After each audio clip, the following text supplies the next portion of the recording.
sa atong mga tanom nga sweet corn o mag-release ta karon, magbutang ta sa mga trichocards. Kung mangutana ta unsay naa niini, kini nga trichocards ang mga itlog ani pagkapusa is trichogramma, usa ka egg parasitoid. Mayong ganitag egg parasitoid, kini sila ang mga klase sa mga wasp or gagmay kayong lapinig nga gagmay nga halos dili makita. Ang ilang trabaho, itlogan nila ang mga itlog sa corn borer nga moatake sa atong corn. Even the Asiatic corn borer and the fall armyworm, kaya nila itlogan. Unya during sa pag itlog nila, instead nga pagkabuak adto nga itlog mahimo na to siya nga corn borer nga moatake sa atong corn, dili na to siya mahimo. Pagbuak adto sa itlog mahimo na siya nga mga trichogramma.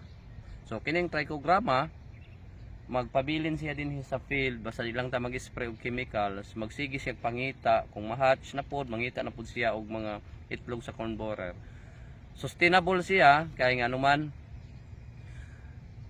ang atong mga ulod diha, kanunay niya kung ma-hatch na sila, kanunay sila mangita na pod og lain nga mga itlog sa ulod. So magpabilin nga kumbaga nature, biological control nga gigamit nato nga dili ta makadaot sa kinayahan. So unsaon man pagtaod ani atong ipakita diri dong ang atong trichocards. Kini nga trichogramma o trichocards gikan ni siya sa CPC. Ang main gyud nga himuanan ani or paghimuan nga mga trichocards is dito sa balin sa Sayaw. So usa sa atong amigo mao in charge niya ni dito. So ingani na siya atong gi-bend. Unya ang pagtaod ana dinhi ato itaod dinhi sa may dahon. So pila ka days, pinakadugay na 3 days, buak na tong mga eggs. Pag abli adto mga buyog na nga gagmay kayo, lapinig nga gagmay, manglupad to sila, mangita to sila sa mga itlog sa kadtong mga uod diha ni anang kamaisan. So mag-release ta karon and obserbaran ta ni.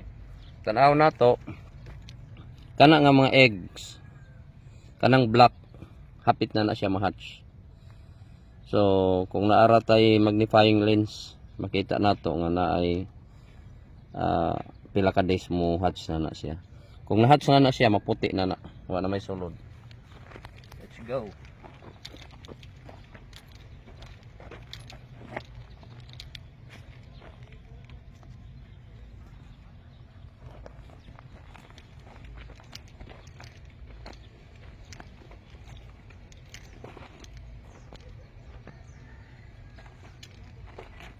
Tatlong cut.